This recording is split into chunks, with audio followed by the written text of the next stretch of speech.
여러분들이 더 열정적으로 하나님 앞에 간절하게 기도하는 그런 시간들 됐으면 좋겠습니다.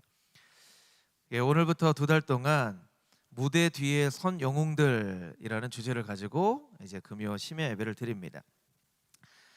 성경에 나와 있는 인물들 가운데에는 많은 사람들의 주목을 받는 그런 인물들이 있죠. 뭐 대표적으로 요셉, 다윗 뭐 이런 사람들입니다. 그런데 상대적으로 조금 주목을 받지 못하는 그런 사람들이 있어요. 그러니까 설교에서 자주 듣지 못하는 사람이죠. 오늘 이 창세기 24장의 말씀도 아브라함의 종 엘리에셀에 대한 말씀인데, 엘리에셀에 대한 설교를 아마 여러분들이 많이 들어보시지 못하셨을 거예요. 이런 인물들을 우리가 한 2달 동안 살펴보려고 합니다. 그 이유는 이제 영화를 보게 되다 보면 주연 배우가 있죠. 누가 주연 배우다, 그 누구 아무개가 주연 배우래 이렇게 하잖아요. 그런데 여러분, 때로는 아주 감칠맛 나는 연기로 조연 배우들이 또 사랑을 받는 그런 경우들도 있어요. 그렇죠? 제가 이렇게 어떤 영화를 예를 들까 하다가 조금 약간 공포스러운 영화긴 한데요. 곡성이라는 영화 혹시 기억나시나요? 곡성? 네, 곡성. 황정민, 뭐 곽도원 뭐 이런 사람이 주연 배우였죠. 그런데 이 곡성이라는 영화에서 가장 히트를 친 대사는 기억이 나세요? 무엇이 중한디? 무엇이 중한디? 무엇이 중하냐고? 이게 이제 가장 이 히트를 친 그런 대사예요. 이건 이제 아역 배우 김환이라고 하는 아주 아역 배우, 정말 아니 한 초등학생밖에 안 되는 여자애가 얼마나 정말 진짜 말 그대로 신 들린 듯한 연기를 하는지, 그게 이제 가장 그 유행어가 됐어요. 그래서 한동안은 무엇이 중한디 무엇이 중한디 이렇게 많이 했던 그런 기억이 아마 나실 거예요. 그런 것처럼 주연 배우가 없으면 영화가 가능하지 않죠. 그런데 조연이 없어도 영화는 가능하지 않아요. 영화제에서 남우 주연상, 여우 주연상이 있는 것과 같이 남우 조연상도 있고 여우 조연상도 있는 거예요. 이 조연상이 주연상에 비해서 어떤 그런 비중이 없는 상이 아니에요. 굉장히 비중이 있는 그런 상이라는 것이죠. 영화와 마찬가지로 운동 경기에서도, 축구를 예를 든다면 우리가 골을 넣는 공격수들을 잘 기억하죠. 잘 기억해요. 공격수. 우리나라에 지금 손흥민 선수 같은 골을 많이 넣는 사람도 기억하지만, 여러분 경기가 끝나고 나면요, MOM이라는 것을 뽑아요. MOM. 뭐의 약자냐면 Man of the Match. 그 경기에서 가장 훌륭한 플레이를 한 선수에게 주는 그런 상이에요. 물론 이게 어떤 뭐 금메달, 은메달처럼 이런 상은 아니지만 굉장히 명예로워. 그래서 때로는요, 수비수가 MOM에 뽑히기도 하고요, 골키퍼가 MOM에 뽑히기도 해요. 여러분, 수비수는요, 골 넣을 기회가 별로 없는 사람이에요. 수비를 보는 역할을 하는 사람이니까. 그렇다고 골 넣은 사람만 기억하면 수비수가 축구할 맛이 나겠냐는 거예요. 나는 역할이 그럴 뿐인데. 그런데 MOM으로 수비수를 이렇게 뽑아주니까 나는 역할이 수비를 하는 역할이지만 그 경기에서 가장 훌륭한 플레이를 한 선수라고 막 언론에서 칭찬을 해준단 말이에요. 이게 어떤 조연 배우와 같은 그런 역할이죠. 어떻게 보면 우리는 하나님 나라의 주연 배우는 아닐 수 있습니다. 주연 배우는 아닐 수 있어요. 조연 배우일 가능성도 있죠. 뭐 엑스트라일 수도 있고 조연 배우일 수도 있고 해요. 그런데 운동 축구에서 MOM을 뽑는 것처럼 하나님 나라에는 MOK, Man of the Kingdom of God, 하나님 나라의 최고 훌륭한 역할을 한 선수. 이건 제가 오늘 만든 단어예요.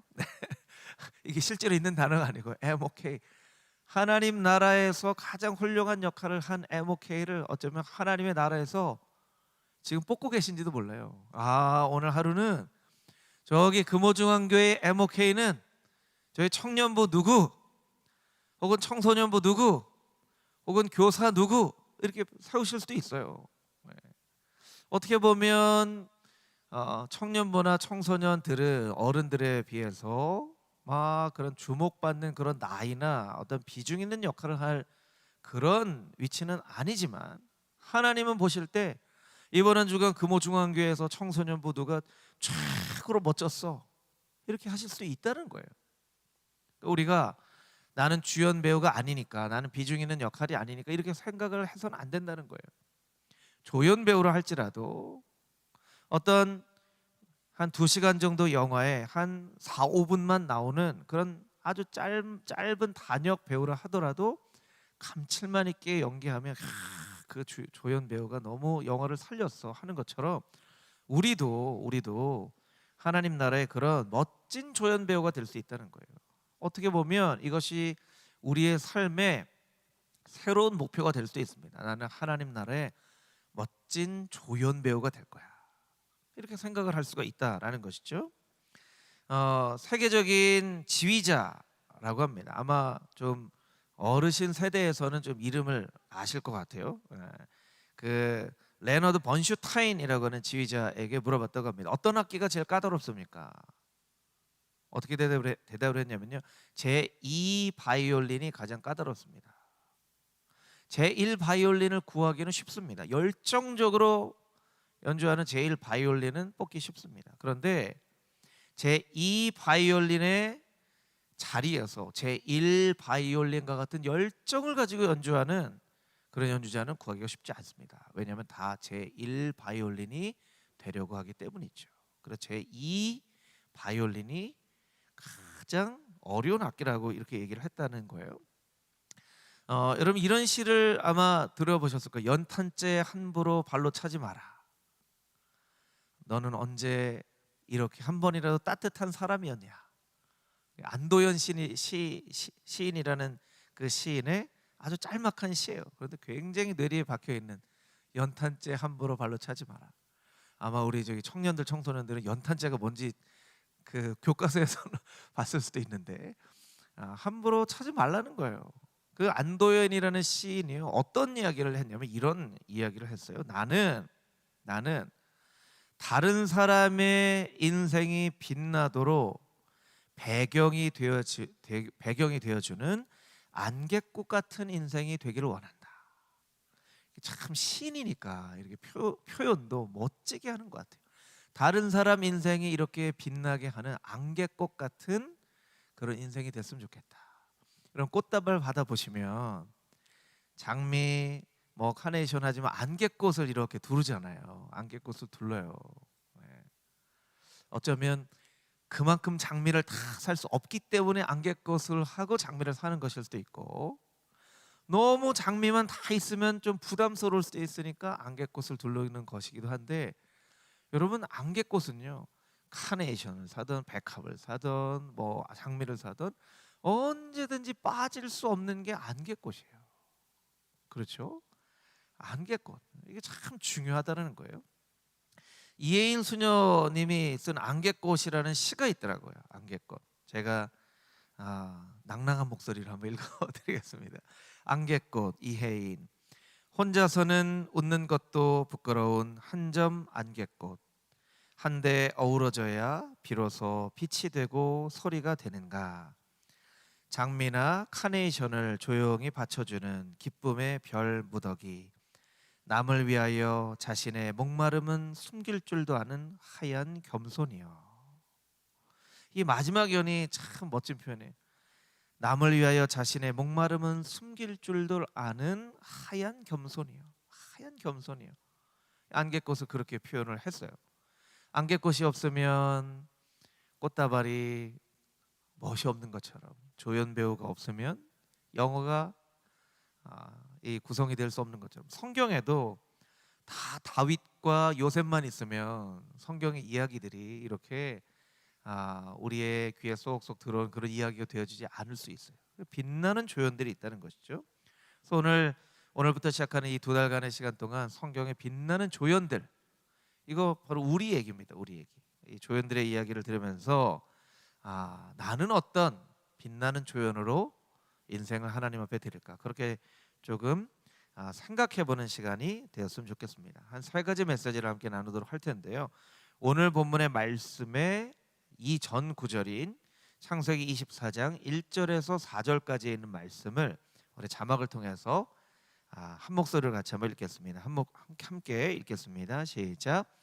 아브라함이 나이가 많아 늙었고 여호와께서 그에게 범사의 복을 주셨더라. 아브라함이 자기 집 모든 소유를 맡은 늙은 종에게 이르되 청하건대 내 허벅지 밑에 내 손을 넣어라. 내가 너에게 하늘의 하나님 땅의 하나님이신 여호와를 가리켜 맹세하게 하노니 너는 내가 거주하는 이 지방 가나안 족속의 딸 중에서 내 아들을 위하여 아내를 택하지 말고 내 고향 내 족속에게로 가서 내 아들 이삭을 위하여 아내를 택하라. 아멘. 엘리에셀에 대해서 우리가 알 수 있는 첫 번째 메시지는요, 엘리에셀은 아브라함에게 신뢰받는 복덩이였습니다 하는 것입니다. 저를 따라서 같이 한번 해볼까요? 엘리에셀은 아브라함에게 신뢰받는 복덩이였습니다. 신뢰를 받는 믿음직스러운 그런 복덩이였다는 거예요. 여러분, 하나님께서 아브라함에게 범사의 복을 주셨다라고 1절에 이야기를 하고 있죠. 범사의 복을 주셨어요. 하나님께서 아브라함에게 주신 게 복이에요. 복. 그래서 창세기 12장에 아브라함을 부를 때도 내가 너에게 복을 줄 것이다. 개역 한글 성경에는 너는 복의 근원이 될지라. 내가 축복하는 자에게 나도 축복하고 내가 저주하는 자에게 나도 저주를 내릴 것이다. 그렇게 말씀을 해주시죠. 아브라함의 인생과 따라다니는 것이 이제 복이에요. 복 받은 인생. 그런데 복의 근원이 될지라라고 하는 그 말 자체는요, 복의 근원, 이게 약간 이해하기가 좀 쉽지는 않아요. 그런데 이걸 어떻게 이해를 하기 좋냐면, 우리가 쉽게 이해하는 단어, 너는 복덩이다. 너는 그냥 복이야. 복 자체야. 그렇게 이야기를 한다는 거예요. 뭐 이게 오늘날에는 약간 좀 남녀 차별적인 발언이 되어질 수도 있는데, 유교 문화권에서 보면 남자는 장가를 가고 여자는 시집을 온다고 하죠. 그래서 며느리가 한 가정에 들어오면 이런 얘기를 합니다. 아이고, 그 집에 복덩어리가 들어왔어. 복덩어리가 들어왔어. 아마 우리 어르신들은 그런 얘기들을 많이 익숙하게 들으셨을 것 같아요. 복덩어리가 들어왔어. 한 가정에 한 사람이 들어왔는데 복덩어리가 들어왔대요. 사람이 들어왔는데 복덩어리가 들어왔다고 표현을 한단 말이에요. 복의 근원이 될지라. 이 말은 좀 이해하기가 어렵지만 복덩어리다라는 말을 우리가 조금 더 이해하기가 쉽다는 거예요. 그 복 중에 하나가 엘리에셀이었다는 거예요. 왜냐하면 아브라함의 모든 소유를 엘리에셀이 다 관리를 했기 때문에 그래요. 어떻게 관리를 할 수 있었을까요? 신뢰받는 사람이었기 때문에, 믿을 수 있는 사람이었기 때문에 그렇게 엘리에셀에게 맡깁니다. 엘리에셀이 처음 등장하는 것은요, 창세기 15장이에요. 아브라함이 하나님께 기도합니다. 그냥 저 다메섹 사람 엘리에셀이나 잘 되게 해주십시오. 하나님, 저 사람이 제 후사예요. 후사라는 것은 자기가 죽을 때에 자기의 모든 제사를 줄 사람이 바로 후사죠. 하나님, 저 엘리에셀이 제 후사예요. 제가 죽으면 제 재산 다 저 사람에게 갈 거예요. 그렇게 창세기 15장에 등장하는데, 그 중간에는 하나도 등장하지 않다가 이제 24장에 아브라함이 나이가 많아졌을 때 이제 아들을 장가를 보내야 되는데 믿고 맡길 사람 엘리에셀인 거예요. 엘리에셀을 통해서 고향으로 가라. 멀리 떨어져 있는 하란으로 보냅니다. 하란으로 보내요. 여러분, 하란은 잘 기억하실지 모르겠지만 아담의 아버지 데라가 갈대아 우르에서 나옵니다. 그리고 하란에 정착해서 데라는 하란에서 죽죠. 그리고 다시 아브라함은 지금 부엘세바라고 하는, 오늘날 이제 부엘세바라고 하는 곳에 와서 정착해서 살아요.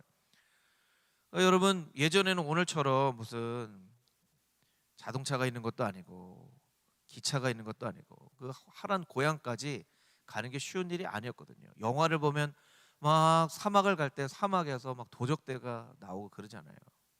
그리고 지금 엘리에셀은요, 그 신부감을 찾을 때, 예전에는 신부를 데려올 때 많은 선물을 주어야 딸을 데려올 수 있기 때문에 그 선물과 보물, 이 성경에 보물이라고 돼요. 보물을 가지고 가는 거예요. 그 보물은요 아주 큰 돈이었을 거예요. 여러분 엘리에셀이 그렇게 믿을 만한 사람이 아니었으면요, 아니 엘리에셀이 중간에 어디 사라져 버리면 끝이에요. 사라져 버리면. 근데 그 큰 돈을 맡겨서 먼 곳으로 고향으로 보내서 신부감을 데려올 만한 사람으로 아브라함이 엘리에셀을 그렇게 믿었다는 거예요. 어떻게 그렇게 믿었을까요? 엘리에셀이 복덩이에요, 복덩이. 아브라함의 자기의 재산을 다 맡겨보니까 엘리에셀이 너무나 성실하게 그 일을 하는 거예요. 엘리에셀이 맡은 일들은 잘 돼요. 잘 돼요. 아, 이 사람 참 복덩이구나. 어떻게 이렇게 하는 일마다 잘 되지? 이런 사람인 거예요. 그러니까 아들 결혼시키는 것도 엘리에셀에게 맡기는 거죠. 엘리에셀, 신복감 좀 찾아와. 아, 주인님, 제가 어떻게 하게? 네가 하는 일마다 다 잘 됐잖아. 이 일도 너한테 맡기면 너가 잘 할 거야. 그 보내는 거예요. 여러분 이 말씀을 보면서 이렇게 한번 생각해 볼 필요가 있을 것 같아요. 하나님 나라에 뭔가 할 일이 있는데 하나님이 이렇게 맡길 만한 사람을 찾으시는 거예요. 찾으시는 거예요. 김권사 이거 좀 해봐. 하나님 제가 이걸 어떻게 해요? 아이 내가 보니까 김권사가 하는 게 다 잘 되더만 이것도 잘 할 거야. 해봐. 박 집사 예 하나님 아 이거 좀 해봐. 아 이거 좀 못해요. 저 어떻게 해요? 아 내가 오랫동안 지켜봤더니 잘하던데 잘 해봐. 이렇게 맡길 만한 신뢰받는 사람이 되어야지. 반대로 하나님 이거 제가 좀 맡게 해주십시오. 하나님 이거 맡게 해주십시오. 안 목사 몇 번 맡겨봤는데 안심이 안 돼. 이러면 하나님께서 맡기시겠냐는 거예요. 맡기시겠냐는 거예요. 하나님께서 우리를 바라보실 때 우리는 복덩인가 골치덩어리인가, 하나님이 신뢰할 만한 사람인가, 하나님이 안 될 것 같은데 하고 갸우뚱하시는 사람인가, 우리가 잘 살펴봐야 되는 거예요. 여러분 어떤 사람입니까? 여러분 스스로 생각할 때 나는 하나님께 복덩인가, 난 하나님께 복덩인가 한번 생각해 봐야 되겠죠. 여러분 여러분이 금호중앙교회 복덩이인가 한번 생각을 해봐야 돼요. 내가 금호중앙교회 성도이기 때문에 금호중앙교회가 나를 통하여서 복을 누리고 있는가? 내가 우리의 공동체에, 우리 구역에, 우리 부서에, 우리 가정의 복덩이인가? 한번 생각해 볼 필요가 있다는 거예요. 여러분 한 사람이 여러분 가정에, 여러분의 구역에, 여러분의 부서에 복덩이가 되시기를 주님의 이름으로 축복합니다. 이럴 땐 좀 큰 소리로 아멘 하셔야죠. 예. 여러분 제가 이렇게 얘기했다고 너무 막 찔려서 벌써부터 막 회개기도 하시려고 회개기도는 좀 이따 하시면 돼요. 설교 끝나고. 여러분이 금호중앙교회 하나님의 나라에 복덩이가 되시기를 주님의 이름으로 축복합니다. 아멘. 아멘. 그렇게 복덩이가 돼야 돼요. 엘리에서는 그렇게 복덩이가 되었다는 것이죠. 오늘 본문의 말씀 42절에서 45절까지 있는 말씀을 같이 한번 읽어보겠습니다. 42절에서 45절 말씀 우리 한 목소리로 읽겠습니다. 내가 오늘 우물에 이르러 말하기를 내 주인 아브라함의 하나님 여호와여, 만일 내가 행하는 길에 형통함을 주실진대 내가 이 우물 곁에 서 있다가 젊은 여자가 물을 기르러 오거든 내가 그에게 청하기를 너는 물동의 물을 내게 조금 마시게 하라 하여 그의 대답이 당신은 마시라 내가 또 당신의 낙타를 위하여도 기르리리 하면 그 여자는 여호와께서 내 주인의 아들을 위하여 정하여 주신 자가 되리이다 하며 내가 마음속으로 말하기를 마치기도 전에 리브가가 물동이를 어깨에 메고 나와서 우물로 내려가 깃기로 내가 그에게 이르기를 청하건대 내게 마시게 하라 한즉. 아멘. 두 번째 엘리에셀에게 우리가 배울 수 있는 것은 엘리에셀은 하나님께 충성된 종이었다라는 것입니다. 따라해 볼까요? 엘리에셀은 하나님께 충성된 종이었습니다.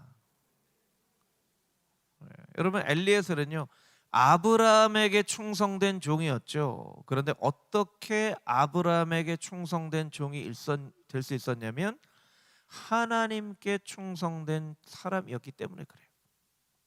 아브라함만 바라봤다면요 엘리에셀의 마음이 흔들려 벌어질 수도 있어요. 왜냐하면 사람은 이렇게 신뢰할 만한 그런 존재가 아니기 때문에 그래요. 여러분 우리가 사람에게 실망한다라고 얘기를 하죠. 그건 어떻게 보면 당연한 일입니다. 하나님께 사람은 실망해요. 여러분 저도 너무 믿지 마세요. 저도 너무 믿으면 실망하실 수 있어요.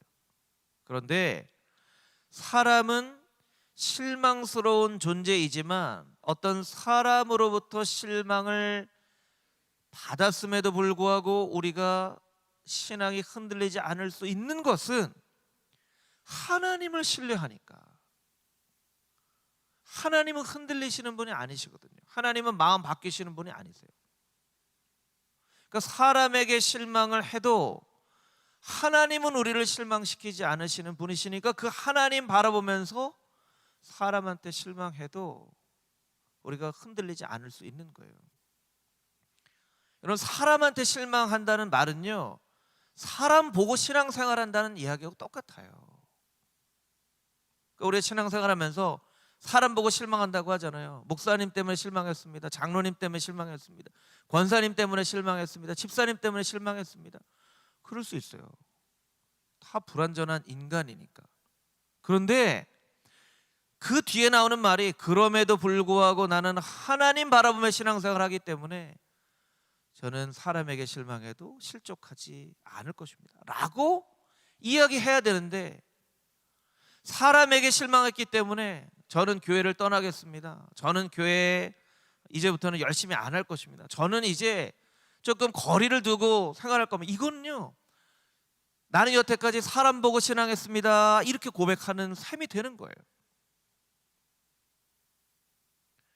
여러분 사람은요 언제든지 실망을 시켜요. 왜냐면 가까이 있는 가족들을 보세요. 가족들 너무너무나 사랑하는 여러분 아버지 어머니는요 나를 낳아주시고 길러주시고 나를 가장 잘하시고 세상에서 가장 사랑해 주시는 분인데 여러분 아버지 어머니한테 상처받은 적 있으세요 없으세요? 여러분 한 번도 없으세요? 아빠 엄마한테 상처받은 적 있어요. 있어요. 그럼 왜? 저도요 우리 아이들 너무너무 사랑해요. 너무너무 사랑해요. 진짜로. 그러면 우리 아이들은 저 때문에 한 번도 실망하거나 상처받은 적 없겠습니까? 아니요. 다 있을 거예요. 있을 거예요. 왜냐하면 사람은 그렇게 불완전하고 연약하기 때문에 그래요. 엘리에셀은 아브라함의 종이었지만 아브라함에게 충성하는 종이었지만 어떻게 아브라함에게 충성할 수 있었는가? 하나님께 충성을 했기 때문에 아브라함에게 충성할 수 있었던 거예요. 여러분 이거 굉장히 중요합니다. 여태까지도 그럴 수 있고요. 앞으로도 그럴 수 있어요. 여러분 사람은 실망시킬 수 있어요. 그러나 하나님을 믿고 하나님께 충성된 자가 되면 사람한테 실망해도 우리 신앙을 지킬 수 있다는 거예요. 성경의 구절구절을 보면요 여러분 나중에 이 창세기 24장을요 여러분 꼼꼼히 꼭 한번 읽어보세요.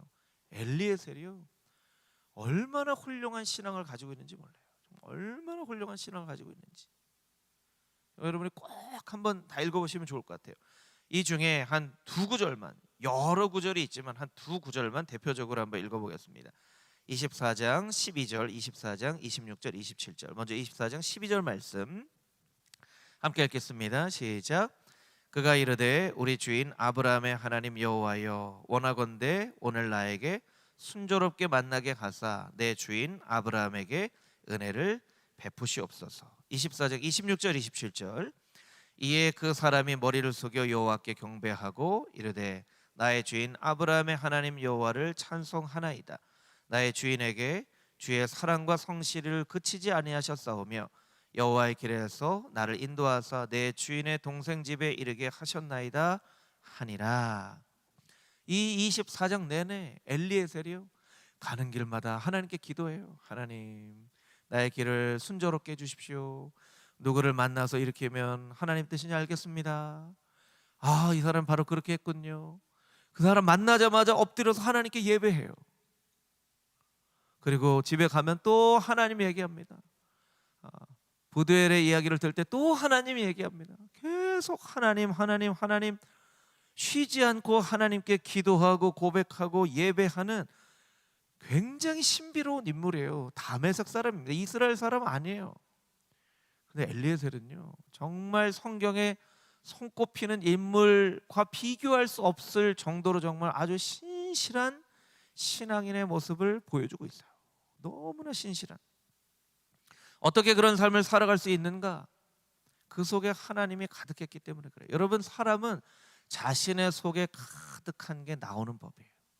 염려가 가득한 사람은 그냥 저절로 염려가 나오는 거예요.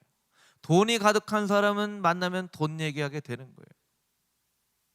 마음이 좀 음란으로 가득한 사람은요, 이야기하다 보면 음란한 얘기, 야한 얘기 막 우스갯소리로 하는 거예요. 자기 속에 가득한 게 나오는 거예요. 그거는 너무나 불변의 법칙이에요. 어떻게 엘리에셀이 계속 하나님 얘기하는가? 엘리에셀 마음이 하나님으로 가득했다는 거예요. 엘리에셀의 마음이 하나님으로 가득했어요. 그러니까 계속 하나님이 나오죠. 하나님 나요. 하나님 나요. 여러분, 부끄러운 건요, 여러분 지난 한 주간 혹은 한 달 내가 무슨 얘기를 많이 했지 생각을 해보면요, 여러분도 모르는 사이에 여러분 속에 가득한 것을 사람들한테 자꾸 이야기하면서 산 거예요. 제가 지난주에 그 어떤 목사님하고 같이 길을 가면서 그 얘기를 했어요. 저보다 이제 좀 선배 목사님입니다. 안 목사, 우리가 잘 알아야 될 거 있어. 나만 모르고 다른 사람들 다 알아. 근데 정작 나는 몰라. 이게 우리가 꼭 기억해야 될 진리야. 무슨 목회자 얘기하면서요. 자기만 몰라요. 보통 자기만 모르고 다른 사람을 다 알아요. 그게 참 너무나 놀라운 일이죠. 그럼 다른 사람들 어떻게 다 알았을까요? 내가 맨날 얘기하는 거 보고 아는 거예요. 맨날 얘기하는 거 보고 내가 하는 행동 보면서 아는 거예요. 근데 자기는 정작 자기를 알아요, 몰라요? 자기를 몰라요. 그러니까 여러분, 이게 굉장히 나만 빼고 다른 사람들은 다 안다 이렇게 생각하면 내가 하는 말들을 굉장히 좀 조심스럽게, 아니 뭐 말을 조심스럽게 하려고 하는 게 아니라 내 마음에 선한 것들을 다 잘 담아야죠. 하나님의 예수님을 잘 담아야죠. 나는 막 나도 모르는 사이에 막 속에 가득한 것들을 다 얘기하고 사는 거예요. 내 속에는 무엇이 가득 담겨 있는가? 내 속에는 무엇이 가득 담겨 있는가? 내 속에는 염려와 슬픔과 혹은 분노가 가득 담겨 있지는 않은가? 세상의 재미와 유혹과 음란과 돈과 명예를 쫓아가는 것이 내 삶 가운데 가득 담겨져 있지는 않은가? 내 안에는 하나님이, 예수님이, 성령님이, 은혜가, 감사가 잘 담겨져 있는가? 우리 스스로를 한번 꼭 돌이켜볼 필요가 있다라는 것이죠. 엘리에셀은 하나님께 충성된 사람이었는데 그 안에 하나님이 가득한 삶이었기 때문에 그 하나님께 충성된 삶을 살아갈 수 있다는 것이죠. 여러분을 축복할 텐데요, 여러분 큰 소리로 아멘으로 고백할 때 하나님의 복이 임할 줄 믿습니다. 여러분, 하나님께 충성된 백성들이 되시기를 축복합니다. 여러분의 마음이 하나님으로, 예수님으로 가득하게 되기를 주님의 이름으로 축복합니다. 아멘. 우리 마지막으로 47절 48절 말씀 같이 읽겠습니다. 47절 48절 말씀 함께 읽겠습니다. 내가 그에게 묻기를 내가 네 딸이냐 한즉 이르되 밀가가 나홀에게서 낳은 부두엘의 딸이라 하기로 내가 코걸이를 그 코에 꿰고 손목고리를 그 손에 끼우고 내 주인 아브라함의 하나님 여호와께서 나를 바른 길로 인도하사 나의 주인의 동생의 딸을 그의 아들을 위하여 택하게 하셨으므로 내가 머리를 숙여 그에게 경배하고 찬송하였나이다. 아멘. 48절에 보면요, 바른 길로 인도하사 이런 구절이 있죠. 이 창세기 24장 말씀에는요, 두 가지 길이 나옵니다. 두 가지 길. 첫 번째는 창세기 24장 21절 말씀인데요, 제가 한번 읽어드리겠습니다. 자막으로 좀 보여주시면 좋을 것 같아요. 그 사람이 그를 묵묵히 주목하여 하나님께서 과연 평탄한 길을 주신 여부를 알고자 하더니, 여기 그 사람은 엘리에셀이고 그는 리브가예요. 리브가를 주목하여 볼 때 하나님이 과연 나에게 평탄한 길을 주신 여부를 알고자 하나니, 이 평탄한 길이라는 표현을요, NIV 성경을 보면요, successful이라는 단어가 쓰여져요. 성공적인 길, 이런 뜻이에요. 성공적인 길. 성경은요, 성공적인 길과 바른 길을 이야기합니다. 성경에서 이야기하는 성공적인 길과 바른 길은요, 일직선으로 되어 있는 길이에요. 바른 길을 걸어가면 성공적인 길을 걸어가게끔 하나님께서 만들어 주셨어요. 그런데 사단은 우리에게 어떻게 유혹하냐면, 바른 길 뭐 걸어갈 필요 있어, 성공적인 길만 걸어가면 되지 라고 우리를 유혹해요. 그래서 우리를 바른 길로 걸어가는 것 대신 빠른 길로 걸어가게 만들어요. 성공하는 길을 걸어가기 위해서 하나님의 바른 길을 포기해버리게 만들어요. 포기해버리게 만들어요. 여러분은 성공적인 길을 걷기 원하십니까? 바른 길을 걷기 원하십니까?